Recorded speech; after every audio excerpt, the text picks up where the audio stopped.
One Zambia, One Nation, thank you so much for joining us on TV2 at 18 hours to present it.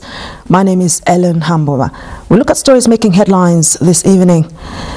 Now, the search for the 3 bodies of suspected Congolese refugees that drowned on Lake Mwero in Rapula province has continued. 4 orphaned children living in a one-room dilapidated house in Lusaka's Freedom Compound are calling on well-wishers to assist them.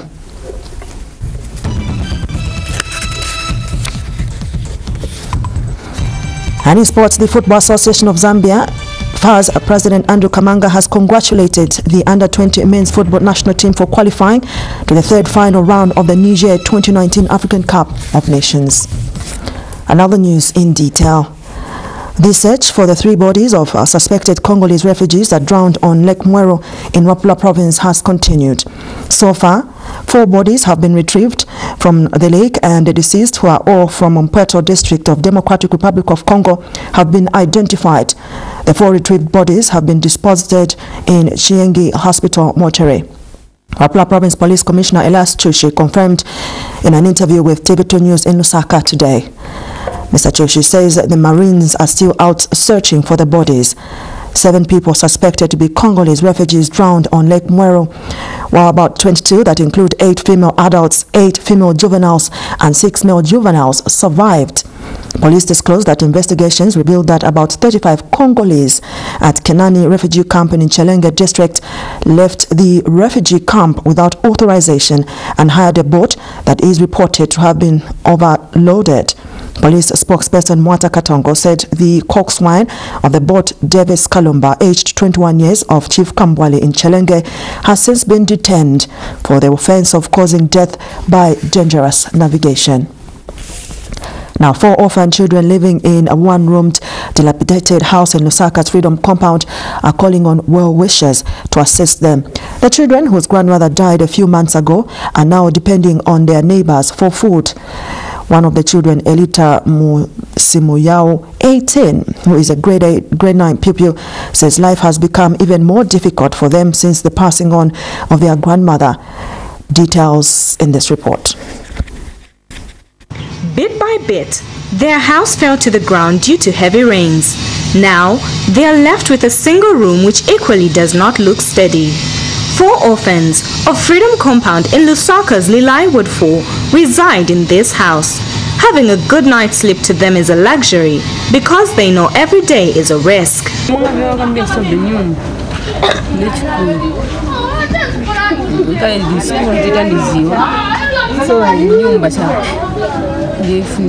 Their neighbors are equally concerned. They disclose that before their grandmother died, they at least had an elder to care for them. And though they do lend a hand, they are limited.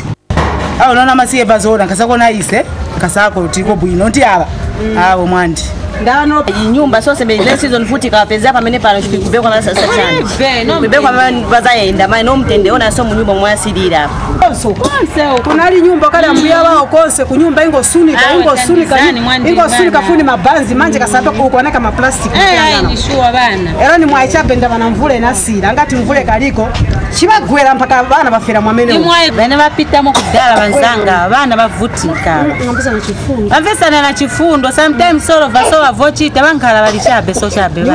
Lilai Wood 4 Councillor Mohammed Mutete has opened his doors to the children, but is calling on well wishers to help support them.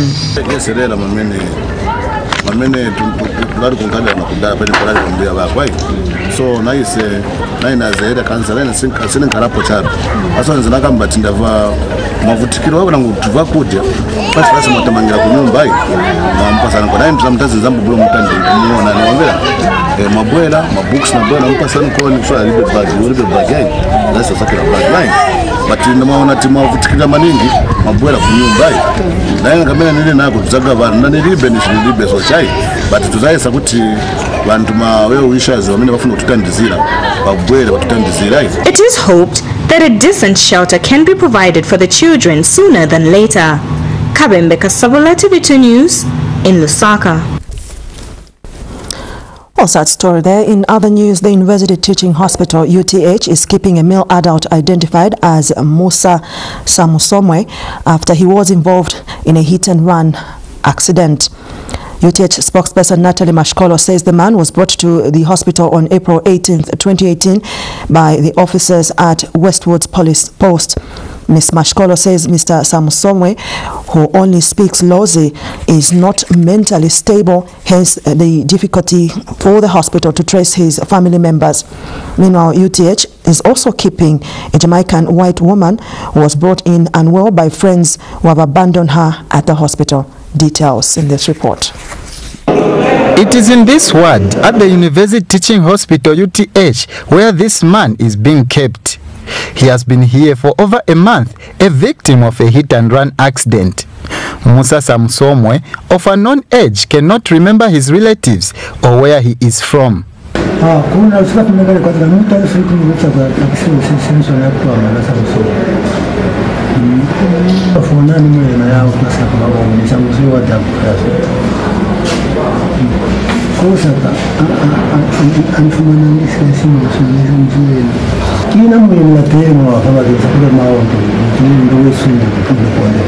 And UTH spokesperson NATALIE MASHIKOLO has appealed to members of the public who may identify him to come to the hospital. We also have a man who was actually brought to UTH in April on the 18th, and his name is MUSA.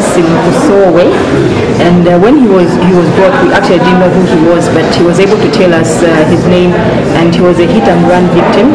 He's not okay. He's a bit unstable in his mind, and so we're actually looking for the relatives. He's been discharged and he's been with us for 1 month. Meanwhile, the hospital is also keeping a Jamaican woman who was brought in by friends. Ms. MASHIKOLO says the friends who brought her in have since abandoned her. We also have a Jamaican lady who's also in our hospital. She's been discharged, and she was just actually brought here by one of her friends, and they've actually abandoned her, and we've tried to reach them by phone, but we can't get in touch with them. So if there's anybody who knows a Jamaican who they are missing, we just appeal to them to come and get the person who's admitted here. UTH only hopes that the relatives of these people can identify them in no time. Lucky Piri, TV2 News, Lusaka. Now, construction of a market shelter in Lusaka's Freedom Compound has been completed and is expected to be commissioned on Tuesday, May 22nd, 2018. Delai Ward 4 Councillor Mohammed Mutete says the shelter was constructed under the Constituency Development Fund CDF and is expected to cater for all traders doing business outside the market. Meanwhile, the traders are happy with the development but have called for financial help to boost their business. More in this report. Unlike what is happening around the city, where traders are being chased from the streets into markets, these marketeers had nowhere to go but the streets until now. This market shelter has been completed and soon to be occupied by traders of Freedom Compound. The allocation and selection process has been done, and as soon as the shelter is commissioned, traders will move in. This news has brought joy to the traders who were put in this shelter, which is in a bad state, as they waited for the new shelter.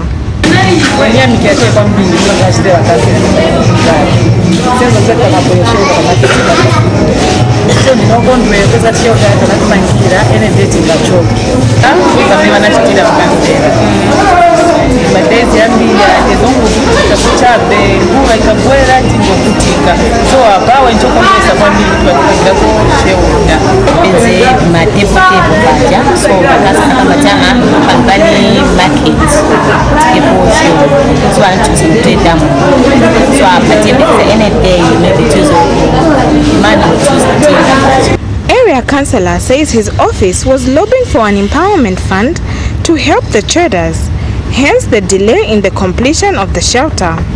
Initially it was a 1-month contract because we promised the people that within 1 month we have to give them a shelter of this kind, what you can see. What had just led us is wanted to marry with the empowerment, the Presidential Marketing Initiative Fund, because we have to empower about 100 women. So we also looked from the Presidential Initiative Fund that 100 women should be empowered. However, Mr. Mutete says all is done as the shelter will be commissioned on Tuesday and handed over to the traders. He says construction of shops is also underway. Set up shops which are put inside there because many people they never utilize that shelter and the market is making nothing from the whole level was taken from that shelter. So we introduced that to the shops. This development will provide a conducive environment for traders of Freedom Compound Market. Leandro Hamwala, TV2 News, Lusaka. But just now we take a break. Keep watching. Welcome back. Now, about 90% of works on the United Church of Zambia investment complex building in Woodlands, Lusaka's area are complete, with a shortfall of over 10 million kwacha owed to the contractor to complete the project. However, works have stalled. Speaking when he graced the church's 2-year anniversary for the construction site, Bishop Eddie Chomba praised the church for using more innovative means to raise money to its affairs. More in this report.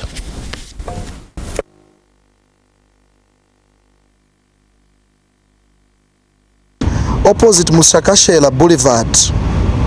For the past 2 years, it has been steadily rising until fundraising ventures hit a snag.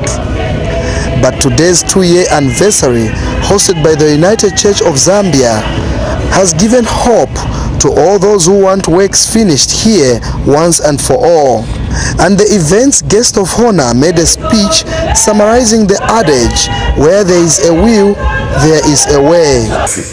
We can never sustain ourselves only through offerings and tithes, because that is very limited. And that's where the problem has been. When you look at even the cards that we use to put in, our tithes, I don't think it can even hold 3,000 kwacha of 100 notes. So are we probably telling people to say, don't put any more than the size of the envelope? Maybe I think we need to look at now these assets that are coming. They are coming with their own challenges. They look very good, and indeed they are very good, but we have got to maintain them. And going forward, we've got to devise ways and means. Bishop Chomba, a regular donor here, has today donated 20,000 kwacha and pledged to help the church find more donors. Some suggestions that to be put, beginning with senior government officials. Synod Bishop Sir, General Secretary, allow me to follow them in their offices. Those who work for the government will get the list and will follow them. Our target for 10 million remaining, we are to raise this amount of money in the next 6 weeks. And it is indeed necessary to mention that we have had many of our leaders who have stood steadfast despite discouragements. Otherwise, we would have abandoned this project because the resources have not always been available as and when we needed to attend to specific needs. Allow me, guest of honor, therefore, to extend our appreciation to the fundraising committee who have worked so tirelessly. I remember at one time we formed a fundraising committee consisting of ministers only, and they experienced the hurdles that are in the fundraising. So we commended our lay people for having been so resilient and even seeing the audacity of their faith going forward even in difficulty circumstances. Thank you so much. The building is expected to be completed sometime this year. TV2 News, Lusaka. Now, people from 23 villages who encroached into the Malanda Forest Reserve in the 1940s in Kazungula district are appealing to President Edgar Lungu to reconsider the decision by government to evict them. Village headman Kampitonga and the senior chief secretary, who held a meeting with his subjects, says most of the current settlers were born in the area and have nowhere else to go. Herman Kampitonga, whose names are Gideon Kampitonga, Kampitango, says the Department of Forestry has given the settlers up to June 30th, 2018 to vacate the land. Here's a report. These are some of the people whose parents encroached in the Malanda Forest Reserve in Kazungula district as far back as the 1940s. And now the Forest Department has given them up to the end of June to vacate the land. Ikulira kwangu, ikulomba kwangu, imulao au tulanganya. Nutulanganya mulao, tulalomba, tuyanda kulomba. Kulomba kuli ba president. Tatulombi kuli ba chief. Tulomba kuli ba president. Kama ba president mbamba wambe choko chenyika yonse neni.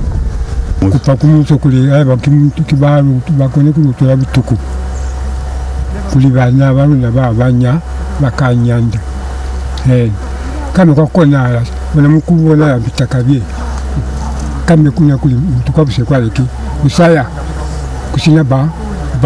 illegal settlers are now appealing to President Edgar Lungu for help, saying time was running out for them to vacate the land. President Edgar Lungu takuba mbe tushomine mbabo twalikulomba kuti batu chitewale boundary babengi bayisonje kumbere kuya kutegwa tusiyote nkasene nakana ila konjikana na 5 kilometers or 7 kilometers twabula ompoku inka kuyokala kambo iminzi yali minzi ya kaindi abobo chituli kulomba tatu kaki kuzwa tulakonzea kuzwa ino abobo tulomba mfurumende kulina kulipibwene potukonzea kuyokala abatupebuse na tukakukale.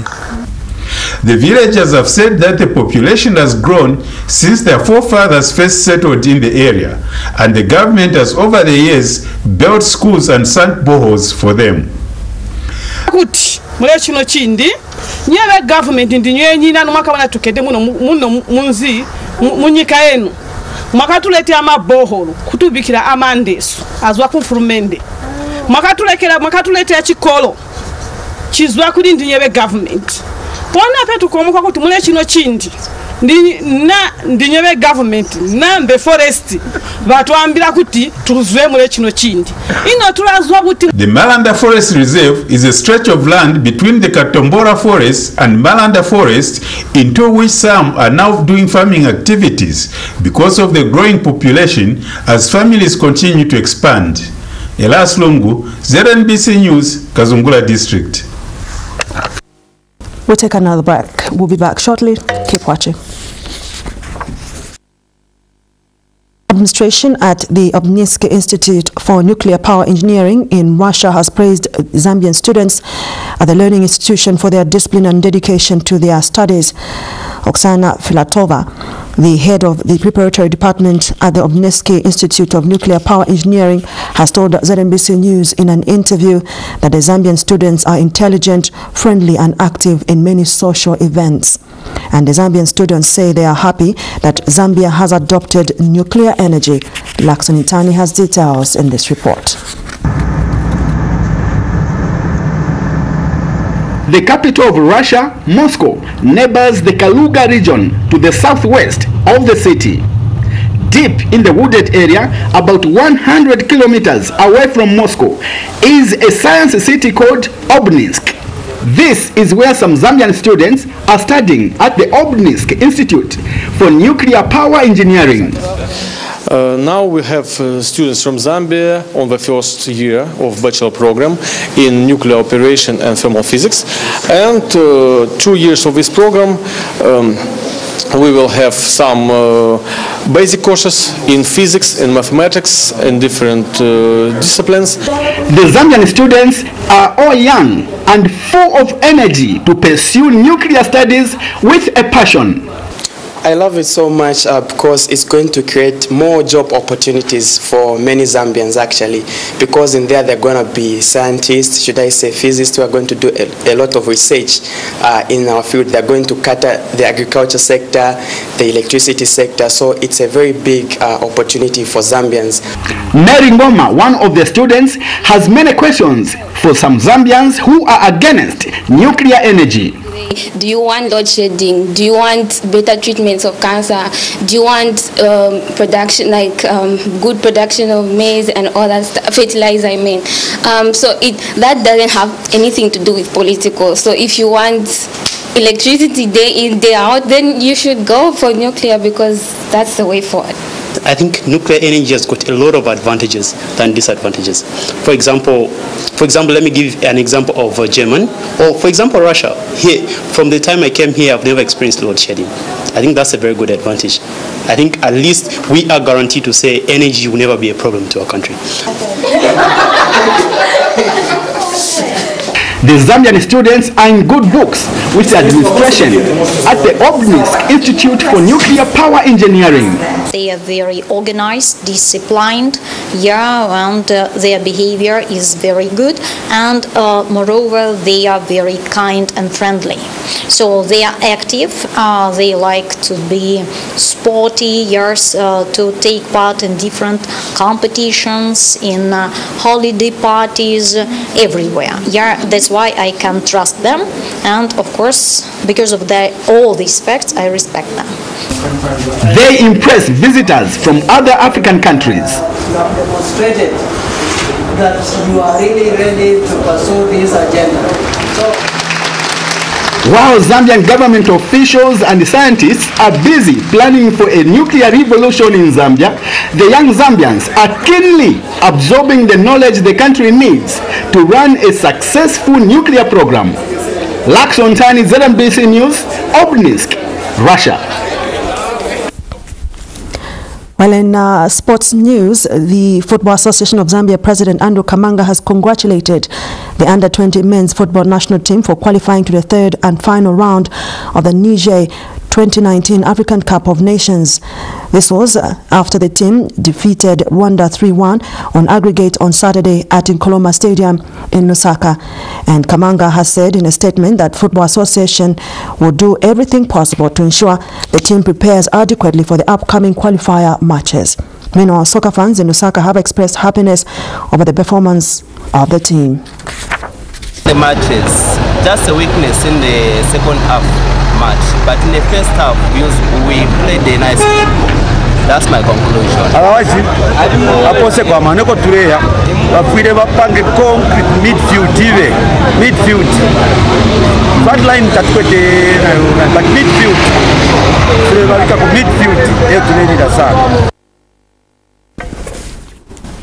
Well, as we end the news, we look at stories that made headlines this evening. The search for the 3 bodies of suspected Congolese refugees that drowned on Lake Mweru in Rapula province has continued. So far, 4 bodies have been retrieved from the lake, and the deceased, who are all from Mpweto district of the Democratic Republic of Congo, have been identified. 4 orphaned children living in one-roomed dilapidated house in Lusaka's Freedom Compound are calling on well-wishers to assist them. The children, whose grandmother died a few months ago, are now depending on their neighbors for food.